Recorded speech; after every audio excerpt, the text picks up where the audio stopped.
Et pour évoquer tous ces sujets, comme d'habitude, je ne suis pas seul sur ce plateau, accompagné de nos analystes maison. Tony Dibendila, bienvenue. Merci beaucoup Patrick Mbala. C'est un plaisir comme toujours de prendre part à ces programmes essentiels vidéo. Et effectivement, Igor Buaka, bienvenue une fois de plus. Bonjour Patrick, et merci en tout cas. Merci beaucoup d'être là à vous deux. On va débuter tout de suite par le tout premier sujet de cette émission. C'est la nouvelle politique salariale effectivement de l'administration publique en République démocratique du Congo. L'avant-projet a été effectivement discuté la semaine dernière entre la tripartite gouvernementale composée de la fonction publique, du budget, mais aussi du ministère des Finances. Pour quelle finalité? Nous allons voir tout cela dans cet élément et on se retrouve après pour en décrypter. L'examen de l'avant-projet de nouvelles politiques salariales des agents de l'État en République démocratique du Congo par la tripartite budget, finances et fonction publique est sans aucun doute une nouvelle encourageante marquant une volonté affichée du gouvernement de s'attaquer à un problème chronique qui gangrène l'administration publique. C'est un signal positif pour le million de fonctionnaires congolais qui aspirent à des conditions de vie décentes et à une reconnaissance juste de leur labeur. Si l'initiative est louable, il est crucial de ne pas verser dans un optimisme béat. L'histoire récente du pays est jonchée des promesses non tenues et des réformes avortées. La principale interrogation réside dans la faisabilité budgétaire de cette nouvelle politique. Les trésors publics, souvent sous tension, sera-t-il capable de supporter la charge financière induite par une revalorisation significative de salaire, sans aucune augmentation substantielle de recettes non pétrolières et une lutte impeccable contre la corruption? L'effet d'annonce risque de se heurter à la dure réalité de chiffres. Par ailleurs, la transparence du processus de définition et d'application de cette nouvelle grille salariale est primordiale. Les agents de l'État ont souvent été victimes d'opacité et de disparités salariales flagrantes. Il est impératif que le critère de classification et des rémunérations soit clair, juste et accessible à tous pour éviter toute suspicion de favoritisme ou de clientélisme. La pérennité de cette politique dépendra aussi de sa capacité à résister aux pressions politiques et aux intérêts particuliers qui ont par le passé freiné toute tentative de réforme en profondeur. Enfin, la modernisation de l'administration publique doit accompagner cette réforme salariale. Un salaire plus élevé doit rimer avec une meilleure productivité, une prestation de services améliorée et une éthique professionnelle renforcée. Sans une refonte de méthode de travail et une lutte efficace contre l'absentéisme et la gabegie, l'impact positif de cette politique risquerait d'être dilué. Malgré ce défi, il y a de véritables raisons d'aborder cette démarche avec optimisme. L'engagement de la tripartite, regroupant deux ministères clés, témoigne d'une approche plus coordonnée et potentiellement plus efficace que par le passé. Cela suggère une prise de conscience collective de l'urgence de la situation et de l'impact direct d'une rémunération décente sur le moral des troupes et sur la performance de l'État. Cette nouvelle politique peut également renforcer la motivation et l'engagement des agents de l'État. Un salaire juste redonne dignité et fierté, incitant les fonctionnaires à se dédier pleinement à leur mission. Cela pourrait même attirer de nouveaux talents vers la fonction publique, dynamisant ainsi l'administration. En somme, l'examen de l'avant-projet de nouvelle politique salariale est une étape cruciale qui, malgré les écueils potentiels, ouvre une voie prometteuse. L'optimisme est des mises à condition que le gouvernement fasse preuve de rigueur, de transparence et d'une volonté politique inébranlable pour transformer cette initiative en une réalité durable et bénéfique pour tous les Congolais. Le succès de cette réforme ne sera pas seulement une victoire pour les agents de l'État, mais un jalon essentiel de la construction d'une administration publique plus forte et au service du développement de la République démocratique du Congo. Rebonjour Tony Antoine Dibendila. Bonjour. Effectivement, alors on vient de voir dans l'élément, effectivement, la nouvelle politique salariale de l'administration publique en RDC, ça a été décrié pendant plusieurs années, la disparité dans les traitements des agents de l'État. Vous avez ceux qui dirigent, qui ont des salaires en tout cas considérables, et ceux qui sont dirigés, qui se retrouvent dans des situations parfois proches de la précarité. Alors ma question est de savoir, est-ce qu'on se dirige finalement vers la fin de cette disparité qu'on a longtemps décriée? Je crois que l'objectif ici, c'est de mettre au cœur de la fonction publique, mais aussi de l'exercice des agents publics et cadres de l'État, la justice sociale. C'est ce qui a manqué depuis longtemps. Je crois que le chef de l'État, à son arrivée, dès son premier mandat, il a insisté sur l'utilité de la justice sociale. On connaît tous son combat politique, les combats politiques de son parti, qui est également axé sur l'équilibre social. Et donc aujourd'hui, la nouvelle politique salariale en gestation est donc un processus déterminant qui doit nous conduire vers une politique salariale en tout cas équilibrée, qui prendra en compte les besoins réels des agents de l'État. Il n'y a pas longtemps, il y a eu le lancement officiel de ces travaux ici à Kinshasa en présence du chef de l'État, et nous avons tous suivi nous avons tous suivi en tout cas les détails avancés par les syndicats, les syndicats présents. Ils ont l'intersyndicale de l'administration publique, INAP, qui a en tout cas dressé un tableau assez sombre concernant les revenus des agents publics de l'État. Ça avait éclairé, tout le monde était en tout cas choqué d'attendre ce qui se passe, réellement un déséquilibre criant. D'ailleurs, il n'y a pas très longtemps, je crois que l'inspection générale des finances s'était d'ailleurs intéressée à cette question des revenus des agents publics. On se rend compte que les conseils d'administration, les membres du conseil d'administration touchent un peu plus, les comités de gestion touchent un peu plus, mais lorsqu'on regarde avec ceux qui travaillent, les agents, ceux qui produisent même, comme on dit, ceux qui créent la richesse, on trouve que les déséquilibres est éclatant, épatant. Vous avez des membres du conseil d'administration qui ont le mois jusqu'à 50 000 $, c'est-à-dire les avantages, les salaires, et ainsi de suite, les avantages de différentes natures. Et on se rend compte qu'ils sont certains dans 50 000, d'autres nagent jusqu'à 100 000 $ le mois pour un seul individu. Mais lorsqu'on revient vers les agents publics, et c'est encore plus grave s'il faudra regarder ministère après ministère. Si vous allez au ministère du budget, vous voyez les primes qui sont allouées aux agents. Si vous allez au ministère de l'Environnement, c'est catastrophique. Je crois qu'il n'y a pas longtemps également, lors du premier mandat du chef de l'État, les agents du ministère de l'Environnement avaient tenu un sit-in. Tout à fait. Le chef de l'État d'ailleurs, il s'était retrouvé sur les lieux, il a pris quelques minutes à échanger avec ses personnels. Donc aujourd'hui, c'est les travaux en cours, parce qu'on est déjà vers les derniers virages, parce qu'il y a eu une ébauche qui a été remise, les experts, en tout cas de l'intersyndicale et du gouvernement, s'étaient mis d'accord autour d'une ébauche qui a été remise au vice-premier ministre et en fonction publique. Et même discuté dans la tripartite des trois ministres. Il y a une tripartite, budget, finances, fonction publique, justement pour réajuster, voir en termes de faisabilité, comment rendre effective cette nouvelle politique salariale qui vise, le chef de l'État l'avait dit lors du lancement des travaux que je venais ici de citer, qui a mentionné que l'objectif aujourd'hui est de remettre la justice au cœur de l'action. La justice sociale, surtout. La justice sociale, justement, la justice sociale au cœur de l'action des agents publics ou des cadres. On ne peut pas avoir des agents qui sont dans tel et tel autre ministère, qui ont de tels niveaux d'études, de telles expériences, mais avec des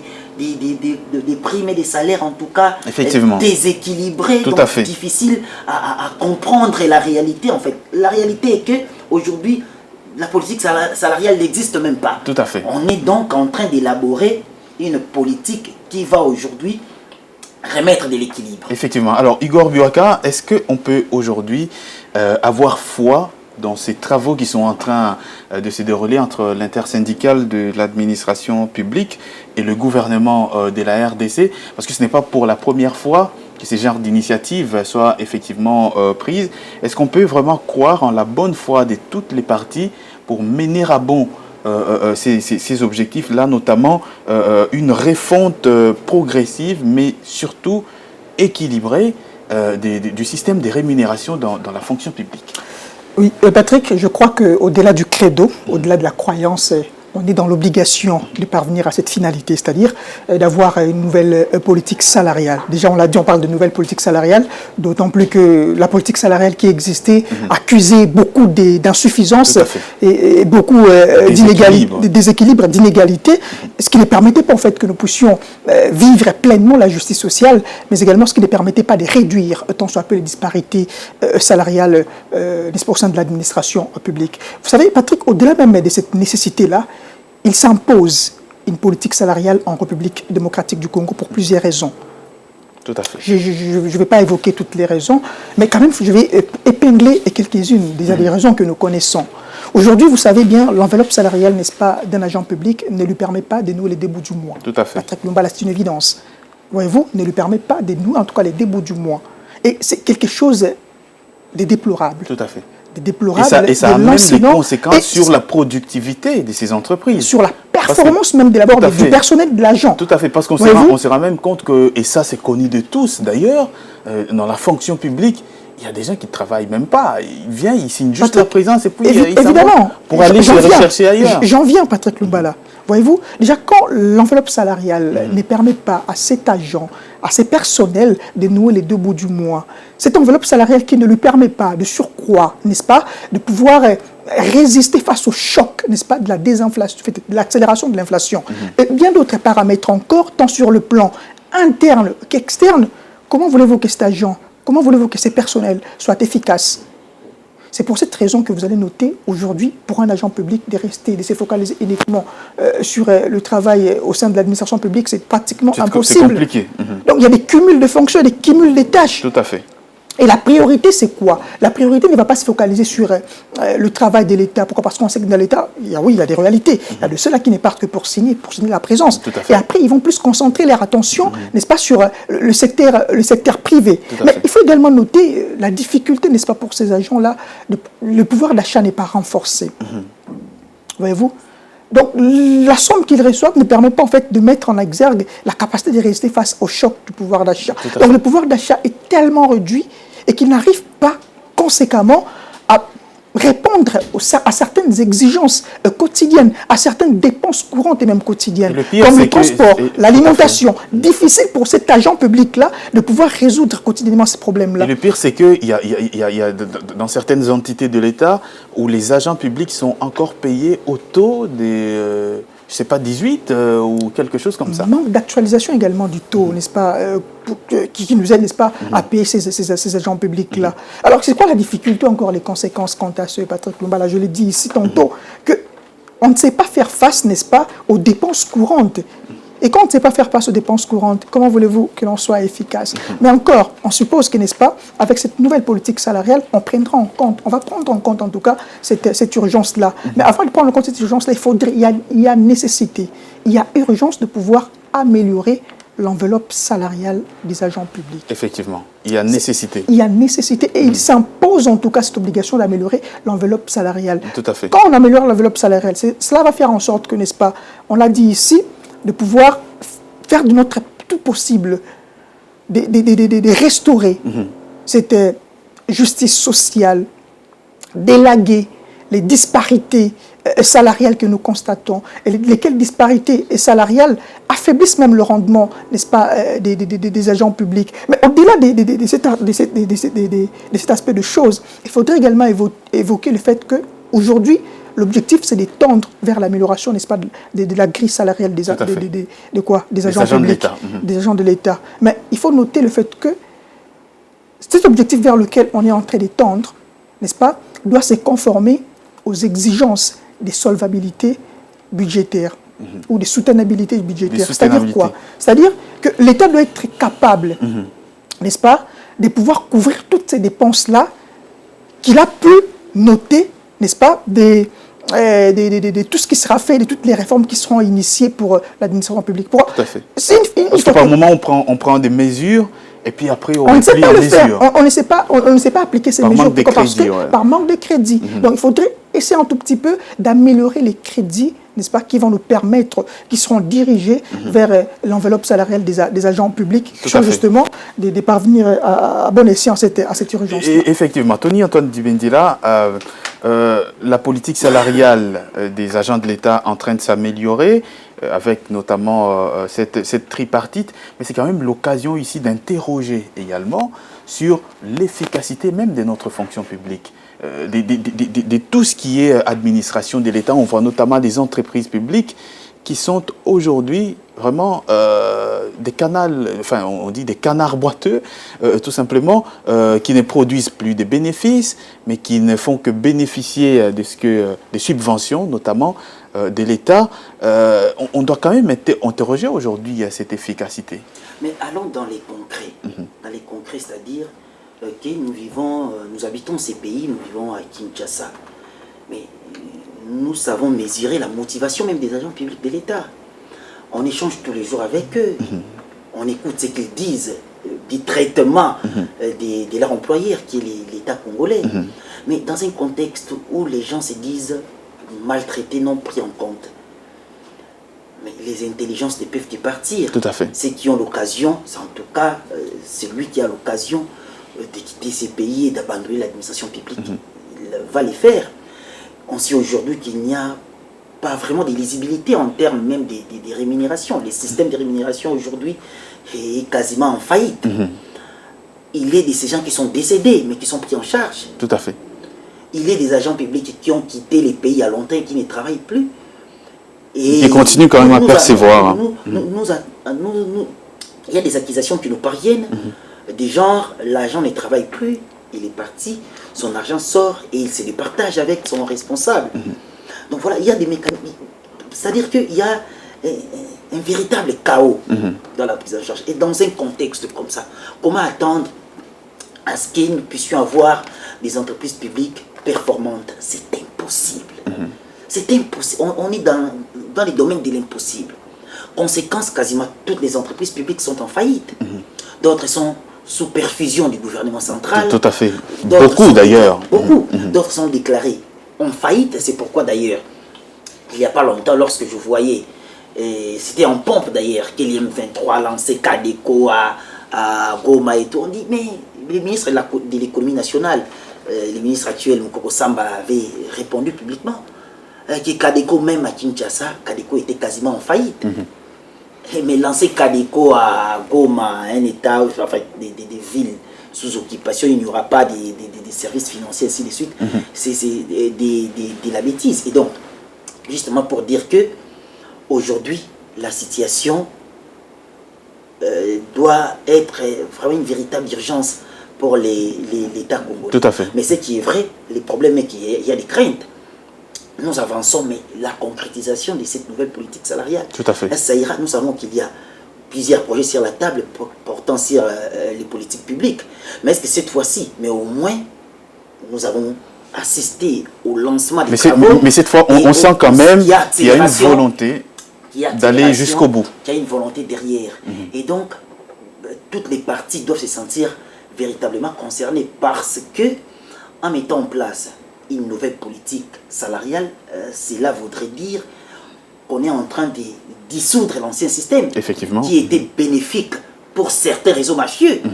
Et donc il y aura un combat, on les dit en l'air, mais il y aura un combat réel dans la mise en application de cette nouvelle politique salariale. C'est pourquoi justement il faut porter ces projets à cœur qui pourraient être un pilier efficace pour la relance véritablement de l'administration publique et qui pourrait aujourd'hui mettre sur les rails ces entreprises qui aujourd'hui sont devenues quasiment boiteuses. Nous avons assisté également, nous l'avons couvert, les travaux sur les états généraux des entreprises du portefeuille. Nous avions vu comment est-ce que la situation était désastreuse. Vous l'avez d'ailleurs souligné ici. Et donc, moi je voudrais ici rappeler le fait que la performance de nos entreprises publiques ou de nos établissements publics dépendent d'un traitement de qualité de ces agents. D'un traitement de qualité de ces agents, ce barème unique, Igor Buaka, sera-t-il enfin instauré, puisque c'est l'un des objectifs poursuivis par cette nouvelle politique salariale, ce barème unique, est-ce que sera-t-il enfin instauré, mais surtout, mise en application? C'est ça même le sens de la question, Patrick Lumbala, la mise en application. Mais moi, je trouve qu'il faudrait des mesures en amont pour parvenir à sa mise en application. C'est vrai que le véritable combat, c'est au fait d'aboutir, n'est-ce pas, à la concrétisation de cette grille salariale, n'est-ce pas, qui sera nouvellement initiée. Mais pour y parvenir, Patrick Lumbala, permettez-moi en fait de rebondir sur un fait.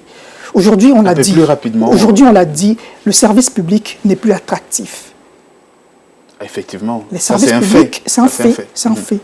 Aujourd'hui, je ne pense pas qu'il y a sur un parent sur 10. En fait, sur un parent sur 10, je ne crois pas qu'un parent sur 10 en République démocratique du Congo se permet de dire que voilà, je vais envoyer mon enfant à l'école, à l'université pour qu'il devienne du jour au lendemain, même pas seulement agent de l'État, je prends un service précis, je prends un secteur précis pour devenir enseignant. Vous savez la caricature qu'on met autour des enseignants? On dit que voilà, mais je ne veux pas accepter que mon enfant puisse commencer à manger du papier.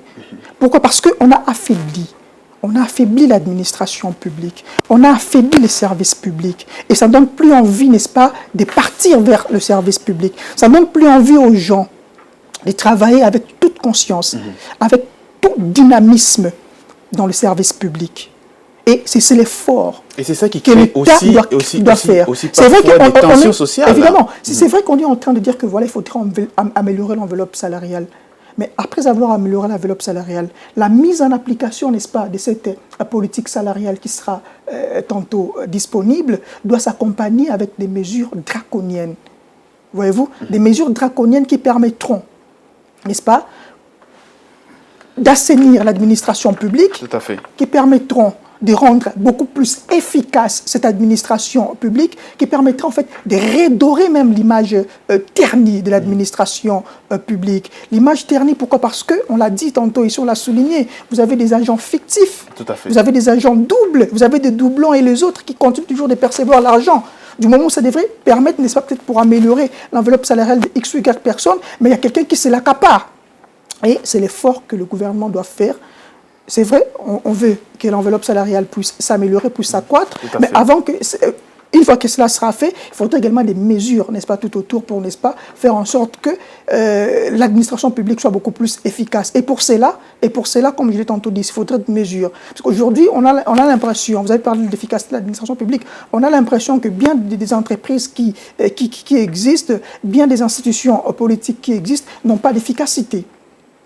Et c'est là même l'importance également de réévaluer l'efficacité de ces structures étatiques, de réévaluer au fait leur apport, évidemment au sein même de l'administration publique et leur pertinence, mais aussi de rationaliser les dépenses. Ces structures qui ne servent presque à rien, ces structures qui sont dépensières, pourquoi ne pas le supprimer et prendre ces moyens, les affecter, n'est-ce pas, dans la manne, dans la grille salariale par Patrick Lumbala. J'aimerais bien chuter avec cette observation. Le président de la République l'a relevé lors de la 51e réunion du Conseil des ministres, Patrick Lumbala.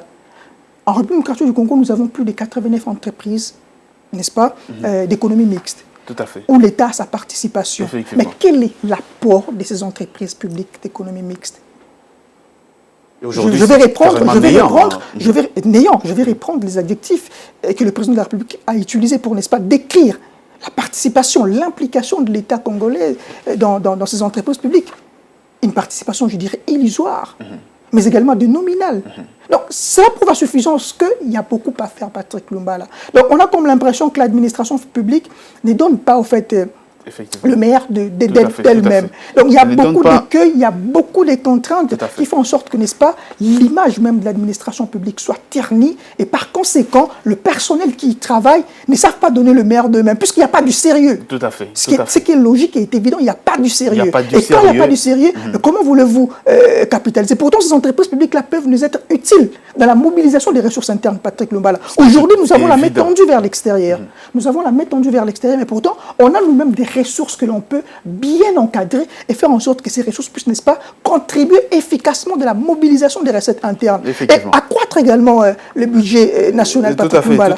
Comment voulez-vous que le pays comme la République démocratique du Congo ne mobilise qu'à terme de budget 18 milliards de dollars américains en termes d'exercice budgétaire? C'est insignifiant. C'est vrai qu'on a beaucoup de difficultés, on a beaucoup de problèmes, mais au regard des ressources que nous avons, au regard des ressources internes que nous avons, on est capable de faire mieux, Patrick Lumbala. Tout à fait, on est capable de faire mieux. Et au-delà de tout, l'État reste tout de même, pour les cas de la République démocratique du Congo, un employeur assez important des Congolais et donc une administration publique affaiblie. Cela créerait de toute évidence des tensions sociales. D'ailleurs, ce que moi je crains, c'est qu'il n'y a pas longtemps, on nous a brandi la peu plus rapidement. Oui, la bancarisation comme une solution pour la fin de l'histoire des fictifs, mais aussi des agents doublons, et ainsi de suite. Mais il y a bancarisation il y a plusieurs années. Mayo Mambeke est devenu ministre du budget il n'y a pas longtemps. On a lancé un processus et on s'est rendu compte qu'il y avait plusieurs fictifs. Et l'inspection générale des finances également. Effectivement, ça se rappelle très bien. Avait rendu un rapport, avait rendu public un rapport sur l'administration publique. Les fictifs sont toujours présents, les doublons sont toujours présents. Et donc, je crains que cette histoire de nouvelle politique salariale n'apporte pas l'efficacité et que ça ne reste que sur papier comme c'est fait avec la bancarisation. Donc, il est ici et que la mise en application soit véritablement effective. Qui soit effective, de manière effective mise en application. Puisqu'on parle justement de l'administration publique,